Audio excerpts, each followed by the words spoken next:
ಸ್ನೇಹಿತರೆ, ನಮ್ಮ ಭಾರತದ ರಕ್ಷಣಾ ಬೆಳವಣಿಗೆಗಳ ಪ್ರತಿಯೊಂದು ಸುದ್ದಿಯೂ ನಿಮಗೆ ತಲುಪಬೇಕೆಂಬುದು ನಮ್ಮ ಉದ್ದೇಶ. ನಿಮ್ಮ ಒಂದು ಸಬ್ಸ್ಕ್ರೈಬ್ ನಮಗೆ ದೊಡ್ಡ ಪ್ರೋತ್ಸಾಹ. ದಯವಿಟ್ಟು ಸಬ್ಸ್ಕ್ರೈಬ್ ಮಾಡುವುದರ ಮೂಲಕ ಪ್ರೋತ್ಸಾಹ ನೀಡಿ ಎಂದು ನಿಮ್ಮಲ್ಲಿ ಕೇಳಿಕೊಳ್ಳುತ್ತೇವೆ. ನಮಸ್ಕಾರ ಗೆಳೆಯರೇ, ದೇಶ ಪ್ರೇಮಿಗಳೇ, ನಮ್ಮ ಕನ್ನಡ ಡಿಫೆನ್ಸ್ ನ್ಯೂಸ್ ಯೂಟ್ಯೂಬ್ ಚಾನಲ್ಗೆ ಸ್ವಾಗತ ನಿಮಗೆ.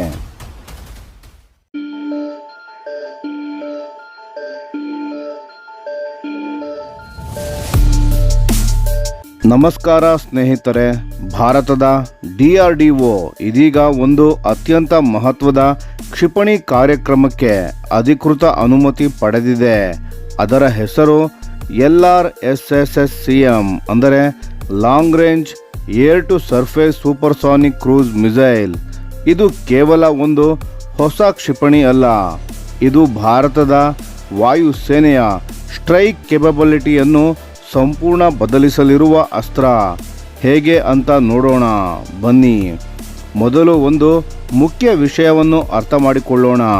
DRDOಗೆ ಈ ಕ್ಷಿಪಣಿ ಅಭಿವೃದ್ಧಿಗೆ ಅಕ್ಸೆಪ್ಟೆನ್ಸ್ ಆಫ್ ನೆಸೆಸಿಟಿ ಅಂದರೆ AON ಸಿಕ್ಕಿದೆ. ಇದು ಭಾರತದ ಸರ್ಕಾರದ ಕೊಡುವ ಅಧಿಕೃತ ಹಸಿರು ನಿಶಾನೆಯಾಗಿದೆ. ಇದರ ಅರ್ಥ ಯೋಜನೆ ಈಗ ಕಾಗದದ ಮೇಲಿಂದ ನೇರ ಲ್ಯಾಬ್ ಮತ್ತು ಡಿಸೈನ್ ಬೋರ್ಡ್ಗೆ ಇಳಿದಿದೆ. LRSSCM ಅಂದ್ರೇನು, ಏನು ಇದರ ವಿಶೇಷ ನೋಡೋಣ ಬನ್ನಿ. ಈ ಕ್ಷಿಪಣಿಯ ಹೆಸರಿನಲ್ಲಿ 3 ಪ್ರಮುಖ ಗುಣಲಕ್ಷಣಗಳು ಅಡಗಿವೆ. ಮೊದಲನೆಯದು ಲಾಂಗ್ ರೇಂಜ್. ಈ ಕ್ಷಿಪಣಿ ಬರೋಬ್ಬರಿ 1000 ಕಿಲೋಮೀಟರ್ ದೂರದ ಗುರಿಗಳನ್ನು ನಾಶ ಮಾಡುವ ಸಾಮರ್ಥ್ಯ ಹೊಂದಿರಲಿದೆ. ಭಾರತ ಇದುವರೆಗೂ ಹೊಂದಿರುವ ಏರ್ ಲಾಂಚ್ಡ್ ಸ್ಟ್ರೈಕ್ ಮಿಸೈಲ್ಗಳ ಹೋಲಿಕೆಯಲ್ಲಿ ಇದು ಬಹಳ ದೊಡ್ಡ ಜಿಗಿತವಾಗಿದೆ. ಎರಡನೆಯದು ಏರ್ ಟು ಸರ್ಫೇಸ್, ಅಂದರೆ ಇದನ್ನು ಯುದ್ಧ ವಿಮಾನಗಳಿಂದ ಹಾರಿಸಲಾಗುತ್ತದೆ ಮತ್ತು ಭೂಮಿ ಅಥವಾ ಸಮುದ್ರದ ಗುರಿಗಳನ್ನು ಹೊಡೆಯಲಾಗುತ್ತದೆ. ಶತ್ರು ಪ್ರದೇಶದ ಒಳಗೆ ನಮ್ಮ ವಿಮಾನ ಪ್ರವೇಶಿಸದೆಯೇ ಸ್ಟ್ಯಾಂಡ್ ಆಫ್ ಡಿಸ್ಟೆನ್ಸ್ನಿಂದಲೇ ದಾಳಿ ಮಾಡಬಹುದು. ಮೂರನೆಯದು ಸೂಪರ್ಸಾನಿಕ್ ಕ್ರೂಸ್. ಇಡೀ ಹಾರಾಟದ ಉದ್ದಕ್ಕೂ ಸೂಪರ್ಸಾನಿಕ್ ವೇಗದಲ್ಲಿ ಚಲಿಸುತ್ತದೆ. ಇದಕ್ಕೆ ಬ್ರಹ್ಮೋಸ್ನಲ್ಲೂ ಬಳಸಲಾದ ರಾಮ್ಜೆಟ್ ಪ್ರೊಪಲ್ಷನ್ ಟೆಕ್ನಾಲಜಿಯನ್ನು ಉಪಯೋಗಿಸಲಾಗುತ್ತದೆ. ಇನ್ನೊಂದು ಅತ್ಯಂತ ಮುಖ್ಯ ವಿಷಯವು ಏನೆಂದರೆ ಈ ಕ್ಷಿಪಣಿ ತೂಕದಲ್ಲಿ ಕಡಿಮೆ ಇರುತ್ತದೆ, ಗಾತ್ರದಲ್ಲೂ ಸಣ್ಣದಾಗಿರುತ್ತದೆ. ಅದರ ಅರ್ಥ ಭಾರತೀಯ ವಾಯುಪಡೆಯ ಬಹುತೇಕ ಎಲ್ಲ ಯುದ್ಧ ವಿಮಾನಗಳಿಗೂ ಈ ಕ್ಷಿಪಣಿಯನ್ನು ಅಳವಡಿಸಬಹುದು. ಬ್ರಹ್ಮೋಸ್ ಇದ್ದರೆ ಹೊಸ ಮಿಸೈಲ್ ಯಾಕೆ? ಸರಿ, ಆಗಲೇ ನಮ್ಮ ಹತ್ತಿರ ಬ್ರಹ್ಮೋಸ್ ಇದೆ ಅಲ್ಲವಾ? ಹಾಗಾದರೆ ಹೊಸ ಮಿಸೈಲ್ ಯಾಕೆ ಬೇಕು ಅಂತ ಪ್ರಶ್ನೆ ಬರಬಹುದು. ಅದಕ್ಕೆ ಉತ್ತರ ತಿಳಿಯಲು ಬ್ರಹ್ಮೋಸ್ ಅನ್ನು ಒಮ್ಮೆ ಅರ್ಥ ಮಾಡಿಕೊಳ್ಳೋಣ. ಬ್ರಹ್ಮೋಸ್ ಬ್ಲಾಕ್ 1 ಇದು ಭಾರತ ಮತ್ತು ರಷ್ಯಾ ಜಂಟಿಯಾಗಿ ತಯಾರಿಸಿದ ಸೂಪರ್ಸಾನಿಕ್ ಕ್ರೂಸ್ ಮಿಸೈಲ್ ಆಗಿದೆ. ಮ್ಯಾಕ್ 3.2ರ ವೇಗದಲ್ಲಿ ಚಲಿಸುತ್ತದೆ. ಮೊದಲು MTCR ನಿರ್ಬಂಧದ ಕಾರಣ ಇದರ ರೇಂಜ್ 290 ಕಿಲೋಮೀಟರ್ಗೆ ಸೀಮಿತವಾಗಿತ್ತು. 2016ರಲ್ಲಿ ಭಾರತ MTCR ಸೇರಿದ ನಂತರ ಆ ನಿರ್ಬಂಧ ತೆಗೆದುಹಾಕಲಾಯಿತು. ಈಗ ಬ್ರಹ್ಮೋಸ್ 600 ಕಿಲೋಮೀಟರ್, ಆಮೇಲೆ 800 ಕಿಲೋಮೀಟರ್ ರೇಂಜ್ಗೆ ಬಂದು ತಲುಪಿದೆ. ಆದರೆ ಇಲ್ಲಿ ಒಂದು ಬಹಳ ದೊಡ್ಡ ಸಮಸ್ಯೆ ಇದೆ. ಬ್ರಹ್ಮೋಸ್ನ ತೂಕ ಸರಿಸುಮಾರು 2500 kg. ಈ ತೂಕ ಹೊರಲು ಶಕ್ತಿ ಇರುವ ವಿಮಾನ ನಮ್ಮ ಭಾರತೀಯ ವಾಯುಪಡೆಯಲ್ಲಿ ಈಗ ಇರೋದು ಕೇವಲ ಸುಖೋಯ್ Su-30 MKI ಒಂದೇ. ಅಂದರೆ ಬ್ರಹ್ಮೋಸ್ ಎಷ್ಟೇ ಶಕ್ತಿಶಾಲಿ ಆದರೂ ಅದನ್ನು ಹಾರಿಸಬಲ್ಲ ಪ್ಲಾಟ್ಫಾರ್ಮ್ ಅತ್ಯಂತ ಕಡಿಮೆ. ಇದು ದೊಡ್ಡ ಆಪರೇಷನಲ್ ನ್ಯೂನತೆಯಾಗಿದೆ. ಬ್ರಹ್ಮೋಸ್ NG ಇದನ್ನು ಸರಿ ಮಾಡಲು ಕೆಲಸ ಮಾಡುತ್ತಿದೆ ನಿಜ, ಆದರೆ LRSSCM ಅದರ ಜೊತೆಗೆ ಸಂಪೂರ್ಣ ಸ್ವದೇಶಿ DRDO ಕಾರ್ಯಕ್ರಮವಾಗಿದೆ. ಯಾವ ವಿದೇಶಿ ಅವಲಂಬನೆಯೂ ಇಲ್ಲ. ಆಪರೇಷನ್ ಸಿಂಧೂರ್ ಕಲಿಸಿದ ಪಾಠ. ಈ ಹಂತದಲ್ಲಿ ಆಪರೇಷನ್ ಸಿಂಧೂರ್ ಬಗ್ಗೆ ಮಾತನಾಡದಿದ್ದರೆ ಈ ಕತೆ ಅಪೂರ್ಣ. ಆಪರೇಷನ್ ಸಿಂಧೂರ್ನಲ್ಲಿ ಭಾರತೀಯ ವಾಯುಸೇನೆ ಪಾಕಿಸ್ತಾನದ ಏರ್ಬೇಸ್ಗಳ ಮೇಲೆ ಮತ್ತು ಟೆರರಿಸ್ಟ್ ಇನ್ಫ್ರಾಸ್ಟ್ರಕ್ಚರ್ಗಳ ಮೇಲೆ ಬ್ರಹ್ಮೋಸ್ ಸೂಪರ್ಸಾನಿಕ್ ಕ್ರೂಸ್ ಮಿಸೈಲ್ಗಳ ಮೂಲಕ ಪ್ರಿಸಿಷನ್ ಸ್ಟ್ರೈಕ್ ನಡೆಸಿತು. ಪಾಕಿಸ್ತಾನ ಸ್ಥಾಪಿಸಿದ ಚೀನಾ ನಿರ್ಮಿತ ಏರ್ ಡಿಫೆನ್ಸ್ ಸಿಸ್ಟಮ್ಸ್ ಒಂದೇ ಒಂದು ಬ್ರಹ್ಮೋಸ್ ಅನ್ನು ಇಂಟರ್ಸೆಪ್ಟ್ ಮಾಡಲು ವಿಫಲವಾದವು. ಒಂದೇ ಒಂದು ಇದರಿಂದ ಎರಡು ವಿಷಯ ಸ್ಪಷ್ಟವಾಯಿತು. ಮೊದಲನೆಯದು, ರಾಮ್ಜೆಟ್ ಸೂಪರ್ಸಾನಿಕ್ ಮಿಸೈಲ್ಗಳು ಆಧುನಿಕ ಏರ್ ಡಿಫೆನ್ಸ್ಗಳನ್ನು ಸೋಲಿಸಬಲ್ಲವು. ಎರಡನೆಯದು, ಇಂಥ ಮಿಸೈಲ್ಗಳನ್ನು ಹಾರಿಸಬಲ್ಲ ಏರ್ಫ್ರೇಮ್ಸ್ಗಳು ಇನ್ನಷ್ಟು ಹೆಚ್ಚಾಗಬೇಕು. ತೇಜಸ್, ರಫೇಲ್, ಮಿರಾಜ್ 2000, ಜಾಗ್ವಾರ್ ಇವೆಲ್ಲ ಯುದ್ಧ ವಿಮಾನಗಳಿಂದಲೂ ಇಂತಹ ಮಿಸೈಲ್ಗಳನ್ನು ಹಾರಿಸಬೇಕು. LRSSCM ನೇರವಾಗಿ ಆ ಅವಶ್ಯಕತೆಗೆ ಉತ್ತರವಾಗಿದೆ. ಈ ಕ್ಷಿಪಣಿ ಅಭಿವೃದ್ಧಿಯಲ್ಲಿ ಒಂದು ಅತ್ಯಂತ ಟೆಕ್ನಿಕಲ್ ಆದ ಆದರೆ ಮಹತ್ವದ ನಿರ್ಧಾರ ಇದೆ. ಪ್ರೊಪಲ್ಷನ್ ತಂತ್ರಜ್ಞಾನದ ಆಯ್ಕೆ. DRDO 2 ರಾಮ್ಜೆಟ್ಸ್ಗಳ ವೇರಿಯಂಟ್ಗಳನ್ನು ಅಭಿವೃದ್ಧಿ ಮಾಡುತ್ತಿದೆ.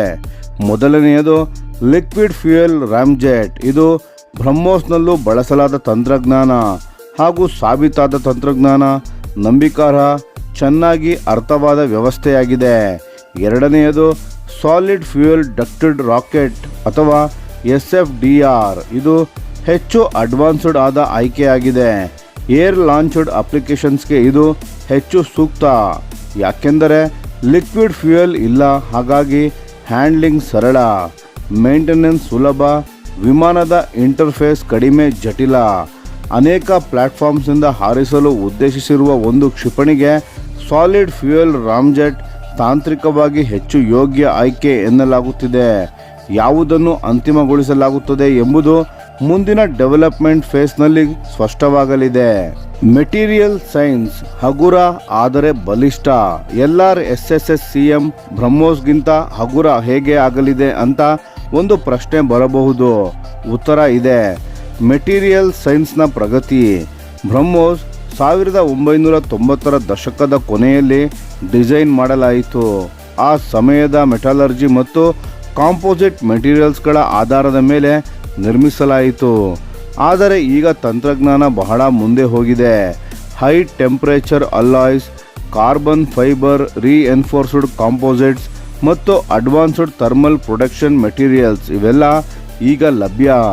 ಇವು ತೂಕ ಕಡಿಮೆ ಮಾಡಿ ಸ್ಟ್ರಕ್ಚರಲ್ ಸ್ಟ್ರೆಂತನ್ನು ಹೆಚ್ಚಿಸಿ ಉಷ್ಣ ನಿರೋಧಕ ಸಾಮರ್ಥ್ಯವನ್ನು ಒದಗಿಸುತ್ತವೆ. ಈ ಕಾರಣದಿಂದಲೇ ಬ್ರಹ್ಮೋಸ್ಗೆ ಸಮಾನ ಅಥವಾ ಹೆಚ್ಚಿನ ಪರ್ಫಾರ್ಮೆನ್ಸ್, ಆದರೆ ತೂಕದಲ್ಲಿ ಬಹಳ ಕಡಿಮೆ. ಇದು ಇಂಜಿನಿಯರಿಂಗ್ ದೃಷ್ಟಿಯಿಂದ ಅಸಾಧ್ಯ. Strategic importance. ಈ ಕ್ಷಿಪಣಿ ಏನನ್ನು ಬದಲಿಸಲಿದೆ ಅಂತ ನೋಡೋಣ ಬನ್ನಿ. Strike fleet ದ್ವಿಗುಣ.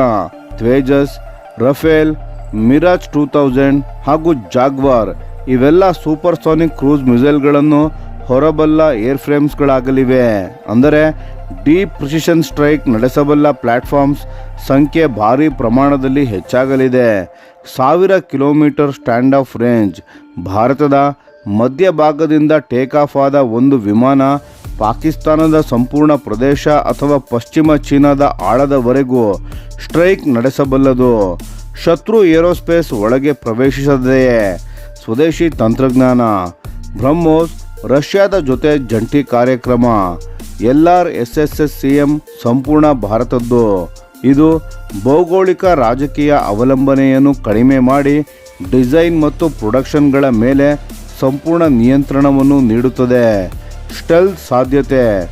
ಇದು ಇನ್ನೂ ಖಚಿತವಾಗಿಲ್ಲ, ಆದರೆ ಭವಿಷ್ಯದಲ್ಲಿ ಲೋ ಅಬ್ಸರ್ವಬಲ್ ವೇರಿಯಂಟ್ ಸಾಧ್ಯ ಎಂಬ ಮಾತು ಕೇಳುಬರುತ್ತಿದೆ. ಅಂದರೆ ಒಂದು ಮಹತ್ವದ ವಿಷಯ, ಸ್ಟೆಲ್ತ್ ಮತ್ತು ಸೂಪರ್ಸಾನಿಕ್ ಎರಡೂ ಒಟ್ಟಿಗೆ ಸಾಧಿಸುವುದು ಅತ್ಯಂತ ದುಬಾರಿ. ಕ್ರೂಸ್ ಮಿಸೈಲ್ನ ಮೂಲ ತತ್ವ ಕಾಸ್ಟ್ ಎಫೆಕ್ಟಿವ್ನೆಸ್. ಆ ಎರಡು ಅಂಶ ಒಟ್ಟಿಗೆ ತಂದರೆ ವೆಚ್ಚ ಗಗನಕ್ಕೆ ಏರಬಹುದು. ಹಾಗಾಗಿ ಇದು ಡಿಸೈನ್ ಟೀಮ್ಗೆ ಒಂದು ಮುಂದಿನ ದೊಡ್ಡ ಟ್ರೇಡ್ ಆಫ್ ಆಗಿ ಉಳಿದಿದೆ. ಕಾರ್ಯಕ್ರಮ ಪ್ರಸ್ತುತ AON ಹಂತ ಮುಗಿಸಿದೆ. ಇನ್ನು ಮುಂದೆ technology demonstration, design freeze, prototype ನಿರ್ಮಾಣ ಮತ್ತು ಹಾರಾಟ ಪರೀಕ್ಷೆ ಈ ಹಂತಗಳು ಬರಲಿವೆ. ಒಂದು ರಾಮ್ಜೆಟ್ ಚಾಲಿತ ದೀರ್ಘ ಶ್ರೇಣಿಯ ಕ್ಷಿಪಣಿಯ ಅಭಿವೃದ್ಧಿ ಕ್ಲಿಷ್ಟ ಕೆಲಸವಾಗಿದೆ. ಫಸ್ಟ್ ಫ್ಲೈಟ್ ಟೆಸ್ಟ್ಗೆ 5 ರಿಂದ 8 ವರ್ಷಗಳು ಬೇಕಾಗಬಹುದು. ಅದರ ನಂತರ ಇಂಡಕ್ಷನ್ ಇನ್ನಷ್ಟು ವರ್ಷ ತೆಗೆದುಕೊಳ್ಳಬಹುದು.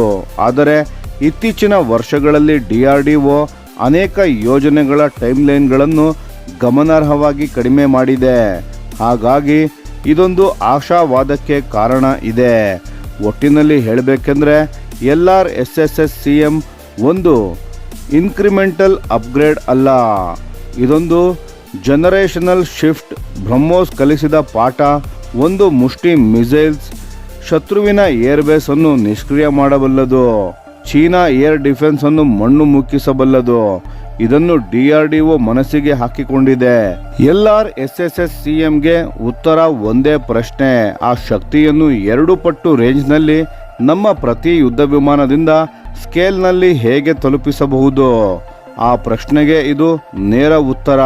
ಸ್ನೇಹಿತರೆ, ಈ ಮಾಹಿತಿಯ ಬಗ್ಗೆ ನಿಮ್ಮ ಅನಿಸಿಕೆ ಮತ್ತು ಅಭಿಪ್ರಾಯಗಳನ್ನು ದಯವಿಟ್ಟು ಕಾಮೆಂಟ್ ಮಾಡಿ ತಿಳಿಸಿ. ಧನ್ಯವಾದಗಳು.